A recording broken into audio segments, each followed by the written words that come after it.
एक ऐसा पवित्र धागा जो भाई बहन के रिश्ते को बांधता है उम्र भर के विश्वास में।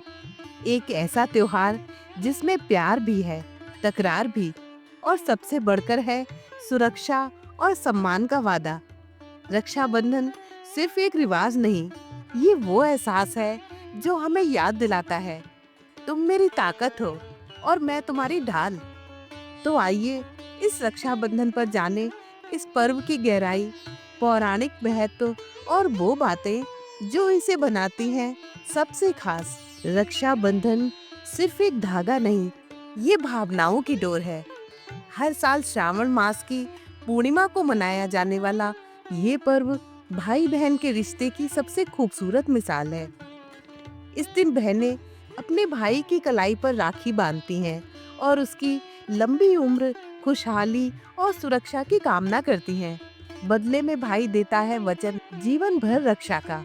आइए जानते हैं रक्षाबंधन की सही तिथि, राखी बांधने का शुभ मुहूर्त और पूजा विधि के बारे में। इसके साथ ही राखी के त्योहार से जुड़ी और भी ढेर सारी जानकारी हम आपको इस वीडियो में देंगे। दोस्तों, श्रावण माह की पूर्णिमा तिथि 8 अगस्त को दोपहर 2:12 से शुरू होगी। इसका समापन 9 अगस्त को दोपहर 1:21 पर है। 9 अगस्त 2025 को रक्षाबंधन मनाया जाएगा। इस बार राखी बांधने का शुभ मुहूर्त सुबह 5:47 से शुरू होगा। ये मुहूर्त दोपहर 1:24 तक बना रहेगा। इसके अलावा रक्षाबंधन पर सर्वार्थ सिद्धि योग, श्रावण और धनिष्ठा नक्षत्र का संयोग रहेगा। यही नहीं, अभिजीत मुहूर्त दोपहर 12:17 से 12:53 तक रहने वाला है। ऐसे में आप इस अवधि में भी रक्षाबंधन मना सकते हैं। रक्षाबंधन पर सुबह स्नान करने के बाद मंदिर की सफाई करें और गंगा जल का छिड़काव करके उसे शुद्ध करें। इसके बाद चौकी पर भगवान विष्णु और माँ लक्ष्मी की तस्वीर विराजमान करके पूजा अर्चना करें। देसी घी का दीपक जलाकर आरती करें, मंत्रों का जाप करें, केले, फल और मिठाई आदि का भोग लगाएं। प्रभु से जीवन में सुख शांति की प्राप्ति के लिए कामना करें और आखिर में बहन भाई को तिलक लगाकर राखी बांधे।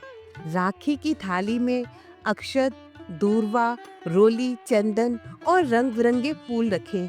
ये मंत्रोपचार सामग्री भगवान की पूजा के समान पूजनीय है और भाई को आध्यात्मिक शक्ति, बुद्धि और सफलता का वरदान देती है।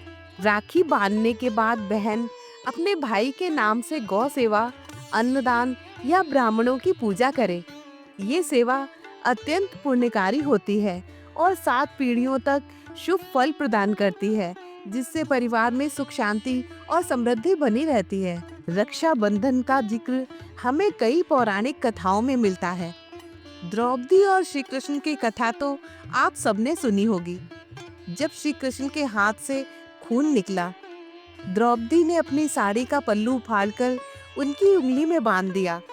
बदले में कृष्ण ने वचन दिया कि जब जब तुम्हें मेरी जरूरत होगी, मैं वहां पर मौजूद रहूंगा। एक और कथा देव दानव संग्राम की है, जब इंद्र की पत्नी शची यानी इंद्राणी ने उन्हें रक्षा सूत्र बांधा था, जिससे उन्हें विजय प्राप्त हुई। दोस्तों, आज रक्षाबंधन केवल भाई बहन के रिश्ते तक सीमित नहीं रहा। ये अब उस हर रिश्ते का प्रतीक बन गया है जिसमें प्रेम, सुरक्षा और विश्वास हो। बहन बहनों को, मित्र मित्र को भी राखी बांधते हैं। कुछ जगहों पर बेटियां भी माँ बाप को राखी बांधकर उनके लिए प्रार्थना करती हैं। इस युग की रक्षाएं बदल गई हैं। अब बहनें भी भाइयों की रक्षा के लिए खड़ी होती हैं और यही सच्चे रिश्ते की खूबसूरती है। ये सवाल अक्सर लोगों के मन में आता है कि रक्षाबंधन के दिन क्या व्रत रखना आवश्यक है? धर्मशास्त्रों के अनुसार रक्षाबंधन के दिन व्रत रखना अनिवार्य नहीं है।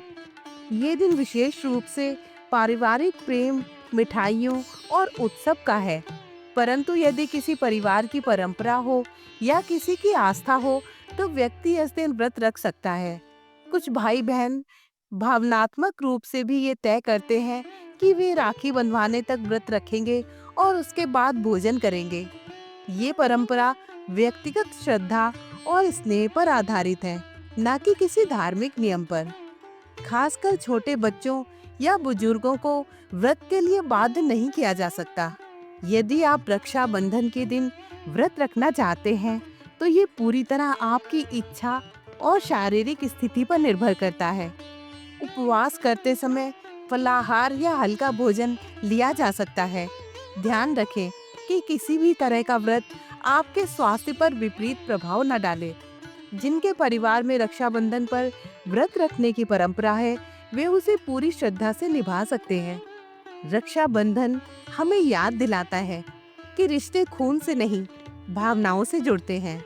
तो इस रक्षाबंधन केवल राखी मत बांधिए, एक वादा कीजिए, सम्मान का, बराबरी का, साथ निभाने का।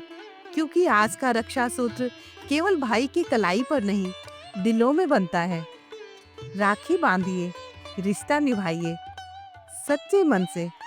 आप सभी को रक्षाबंधन की हार्दिक शुभकामनाएं। जय श्री कृष्ण।